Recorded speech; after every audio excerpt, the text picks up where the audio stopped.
Hello and welcome back to my channel.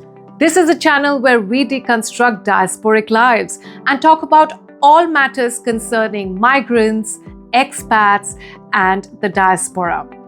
I'm just back from a lovely spring holiday and I hope you guys have been doing well wherever you are situated in different parts of the world. Well, the last few weeks have been pretty action-packed.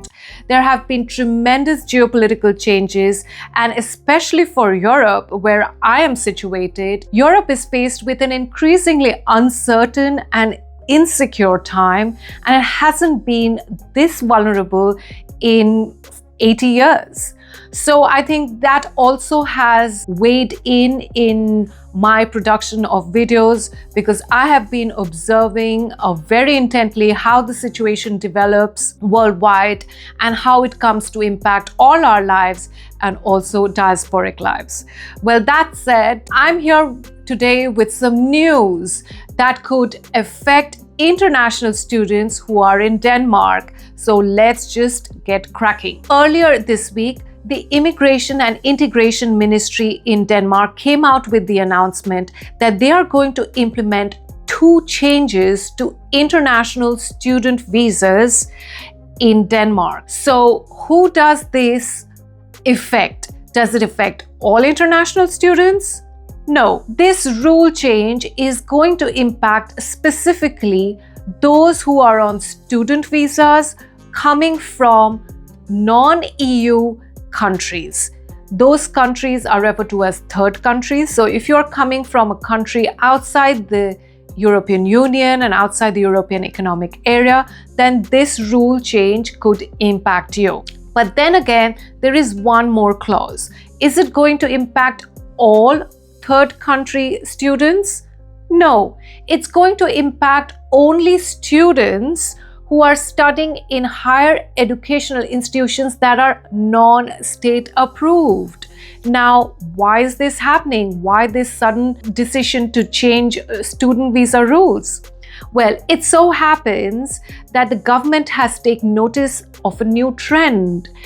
In recent times, there has been a great upsurge of students coming in from countries like Nepal and also from Bangladesh into Denmark, and they're coming in on student visas either by themselves or with their spouses. And typically what happens is that these student visas also give you access to the labor market, so you can pick up work.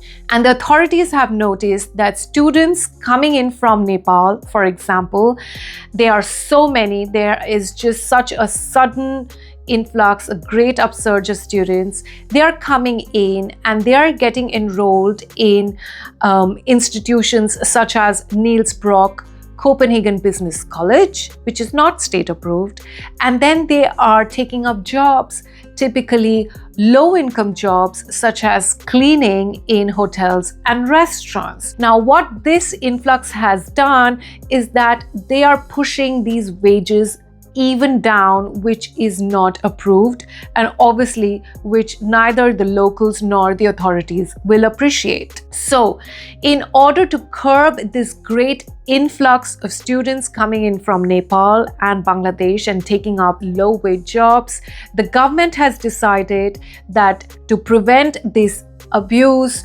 of student visas, which also give you access to the labor market, they are going to change the rules. Now, what are the 2 changes that the government is likely to introduce? Well, firstly, the government will take away the work permit element from such student visas. If you are enrolled in a non-state approved higher educational institution, then your student visa will no longer also work as a work permit, and thereby you cannot take up work. So today, for example, somebody on such a student visa can work up to 90 hours a month and even full-time during the summer months of June, July, August. But with this new change in rule, unfortunately, you will not be able to take up such work, because the idea behind a student visa is that you're here primarily as a student and you should focus on that aspect. The second change that is likely to be introduced is that if you're coming here with a spouse, then as an applicant, as a student applicant, your partner no longer can accompany you on your student visa, and they also will not get access to the labor market. So they will neither get an accompanying spouse visa, nor will they have access to a work permit. So these two changes are very fundamental changes, and they are very targeted changes. They are being targeted towards a particular trend, to curb a particular trend. We have seen, I have personally seen, that there is a great visibility of Nepalese students around me, Nepalese people around me, who are lovely, but it's just really, it's noticeable because there are so many and such a short span of time.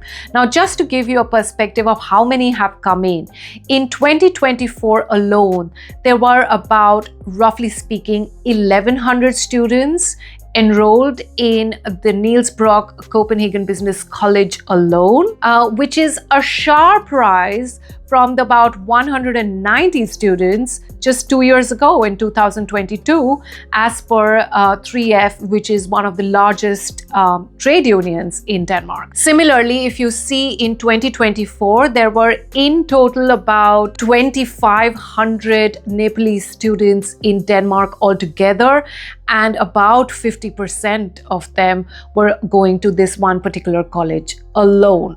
So this clearly is indicative of a trend. Suddenly this became really popular amongst Nepalese applicants, and a lot of students came in, and the same is true for a lot of Bangladeshi students.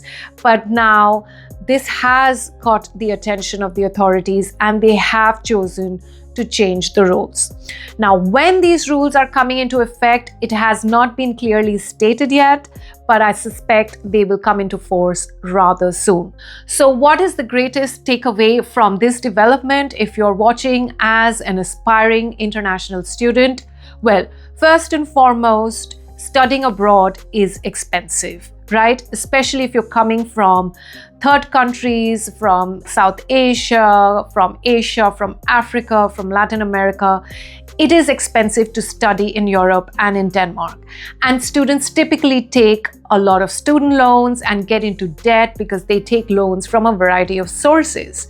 So if you're an aspiring student, the greatest lesson, first and foremost, is that you should do a thorough background check of what kind of institution you're applying to. Copenhagen Business College sounds a lot like Copenhagen Business School, but they are two very different organizations, institutions, because Copenhagen Business School is a state-approved higher educational institution and is rather reputable.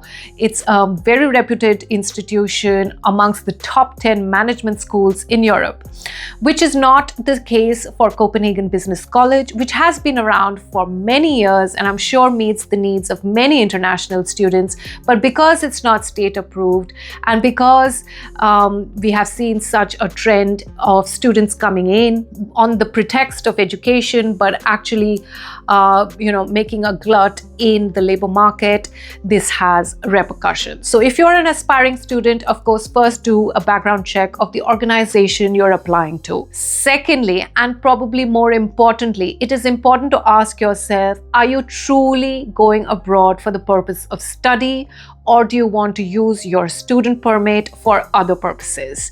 Because if you are genuine in your motivation, then you will actually focus on studying and not taking on low-paid jobs and bring down the wages even more. Immigration is welcome till such time there is a balanced approach. We don't want backlash from the host countries, which is typically the case that we are seeing in different parts of the world. We are seeing such a backlash erupting in Canada. We are seeing a backlash erupting in Germany. And the authorities will, of course, want to keep immigration in check. The Immigration and Integration Ministry has been very clear that this policy of student visa is not being used as intended. It is being used in a different way. and therefore they have to introduce some changes. So you have to see it in that light, right? Well, I hope this new piece of information is useful for you.